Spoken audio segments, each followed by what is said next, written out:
Et la mort de Halima Gadji a suscité une vague d'émotions dans les milieux culturels et sur les réseaux sociaux où les fans saluent son talent et l'impact de ses rôles. Pour parler de Halima Gadji, non pas l'actrice, mais surtout celle que l'on ne voyait pas toujours à l'écran, nous avons sur ce plateau Inès Fassia. Bonsoir. Bonsoir Rodrigue. Alors vous êtes de ceux-là qui ont eu la chance de côtoyer Halima Gadji qui n'est malheureusement plus des nôtres aujourd'hui. Alors que vous laisse comme impression le départ de cette dame? Le départ de Halima nous laisse un grand vide, déjà avec notre sororité, parce que nous avons une sororité.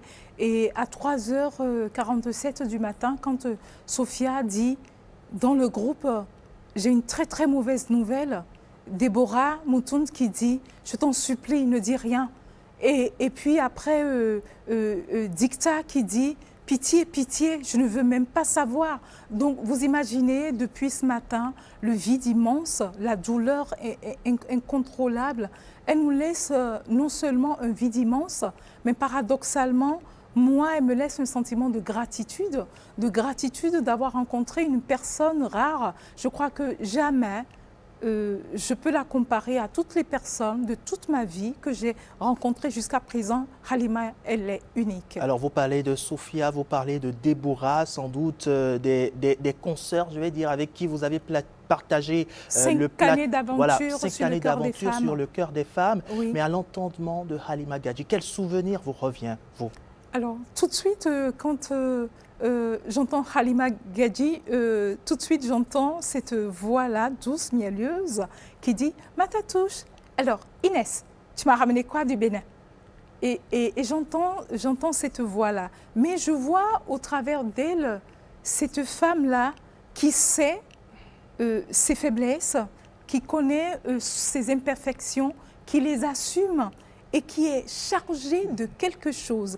Halima, elle est remplie d'humanité et elle ne fait pas du cinéma dans sa vie.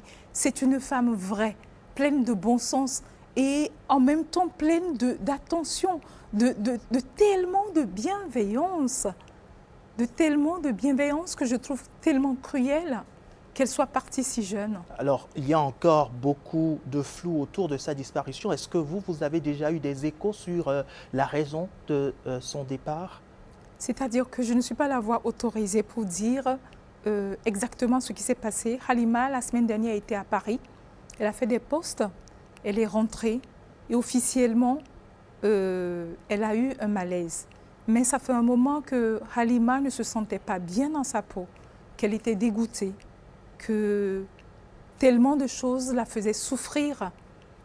Et je sais qu'elle luttait surtout dans la vie pour accomplir des miracles pour sa fille unique qu'elle adore de tout cœur, pour qui j'ai une pensée très forte au nom de toute la sororité, au nom de nous toutes, de Sophia, de Abi, de Nubienne, de Diaka, de tout le monde, de Dianama, de nous toutes, de Daisy, de Miss Univers. Et qu'est-ce que, selon vous, Halima laisse à la jeune génération d'acteurs africains ou même béninois? Halima a été l'une des premières actrices dans l'univers du cinéma africain à incarner une nouvelle ère pour le cinéma africain. Parce qu'elle a incarné un rôle très compliqué, un rôle complexe, maîtresse d'un homme marié. Il y a quelques années encore, c'était tabou. Aujourd'hui, ça devient un fléau social, où ce n'est plus des femmes qui sont maîtresses d'un homme marié, mais des jeunettes qui se complaisent à être maîtresses d'un homme marié. Elle a assumé ce rôle-là, malgré tout ce que cela lui a suscité dans la société, parce qu'à un moment donné, les gens qui ne comprenaient pas le rôle de la fiction la prenait pour une femme dévergondée et elle a témoigné de cela plusieurs fois sur les plateaux télé. Aujourd'hui, le message que Halima laisse à la jeunesse africaine, c'est « sois vrai, sois toi, ne mens pas, ne dis pas autre chose ». Et c'est une femme qui est remplie de réalité. Elle a combattu sans slogan. Elle a été vraie jusqu'au bout, sans artifice.